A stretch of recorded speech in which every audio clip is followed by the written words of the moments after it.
उबासी की सजा। एक दिन तेनालीराम को रानी तिरुमाला ने संदेश भिजवाया कि वह बड़ी मुश्किल में है और उनसे मिलना चाहती है। रानी का संदेश पाकर तेनालीराम तुरंत रानी से मिलने पहुंच गए।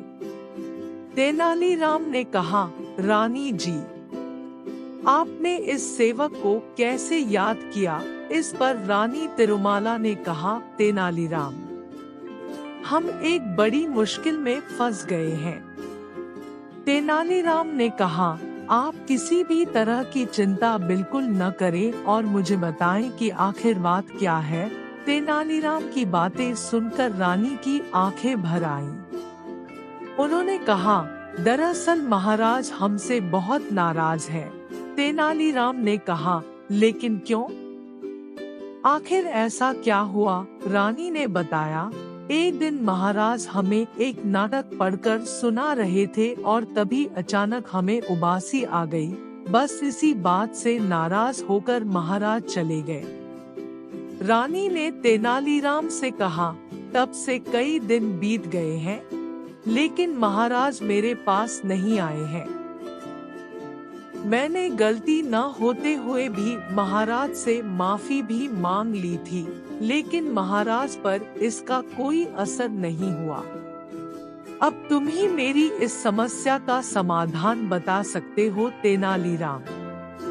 तेनालीराम ने रानी से कहा, आप बिल्कुल भी चिंता न करें महारानी, आपकी समस्या दूर करने की मैं पूरी कोशिश करूंगा। महारानी को समझा बुझाकर तेनालीराम दरबार जा पहुँचे।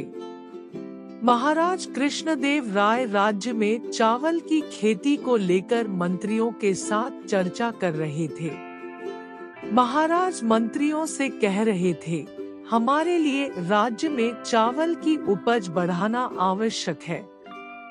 हमने बहुत प्रयास किए, हमारी कोशिशों से स्थिति में सुधार तो हुआ है, लेकिन समस्या पूरी तरह खत्म नहीं हुई है। तभी अचानक तेनालीराम ने चावल के बीजों में से एक एक बीज उठाकर कहा, महाराज अगर इस किस्म का बीज बोया जाए तो इस साल उपज कई गुना बढ़ सकती है। महाराज ने पूछा, क्या ये बीज इसी खाद के जरिए उपजाया जा सकता है? इस पर तेनालीराम ने कहा, हाँ महाराज, इस बीज को बोने के लिए और कुछ करने की जरूरत नहीं है।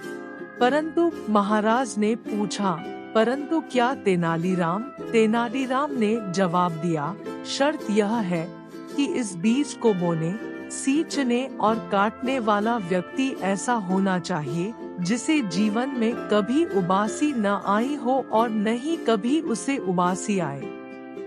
यह बात सुनकर महाराज ने भड़कते हुए कहा, तेनालीराम, तुम्हारे जैसा मूर्ख व्यक्ति मैंने आज तक नहीं देखा। महाराज ने बिगड़ते हुए कहा, क्या संसार में ऐसा कोई होगा जिसे कभी उबासी न आई हो?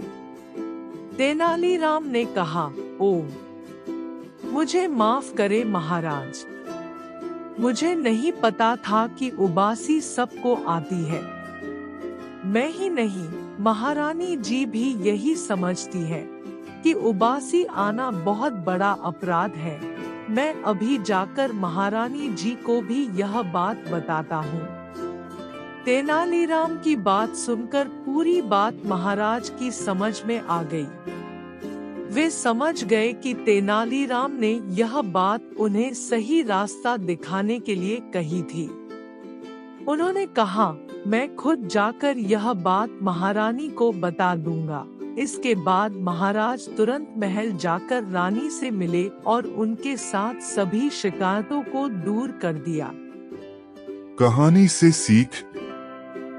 इस कहानी से हमें यह सीख मिलती है कि किसी को बिना गलती के सजा नहीं देनी चाहिए।